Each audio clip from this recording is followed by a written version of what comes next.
For the two of you who don't know why there's a large break in videos over the summer, I was gone and doing this thing called drum corps. To the people who don't know what it is, I usually explain it like this. It's pretty much just professional marching band. We work on an 11-minute show for 3 months straight and travel around the US performing said show. In the end of everything, we perform in Drum Corps International World Championship, which takes place over 3 days in Indiana at the Colt Stadium. It's a really fun experience, but it also get very difficult. You wake up at 7:30 in the morning and you do band until 10:30 at night for about 85 days. It's very, very difficult. You get no breaks, except when you do, and we get to go to places like Chicago, which is really fun. I don't get to travel a lot on my own time, and Drum Corps changed that for me. I got to visit places like the Bean, which is this big reflective bean in the middle of the city. It started to rain when we got there. Or places like Trump Tower, which I featured in a previous video, where I pretend to have bought it, and now it's mine.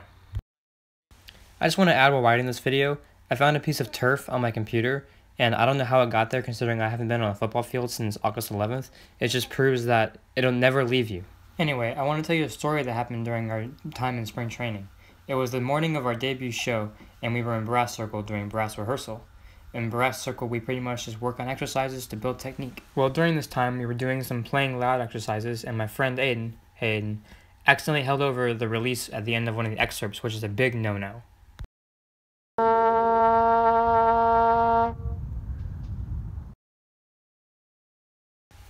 A little while later, our brass caption head talked to the drum major and motioned over toward Aiden. Now before I continue, in drum corps, or at least where I marched, if you're going anywhere, you're running.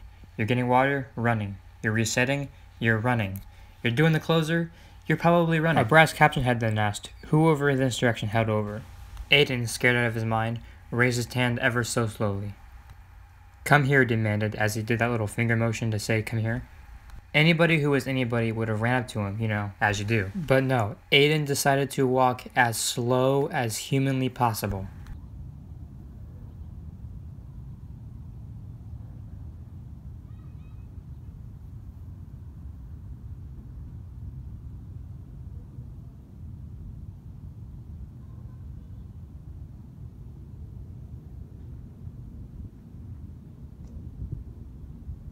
I remember leaning over the person next to me and being like, bro, why isn't he running? Our brass caption head then goes, hey, never do that again, okay? In the most calm tone ever, and Aiden just kind of just nods his head. He then just kind of just pats him on the back and is like, you're good. Later on, Aiden was telling us that he was completely caught off guard when it happened, which is why he walks so slow. Normally when someone does something wrong like that, they kind of just get a, were you watching the hands? And that's my story. It's really funny to look back on, especially with all my friends. It really helps to have these moments during the summer, as sometimes they can get very long and tedious. But these are what helps us keep going. And I'm super excited to have one more season to have more funny stories like this.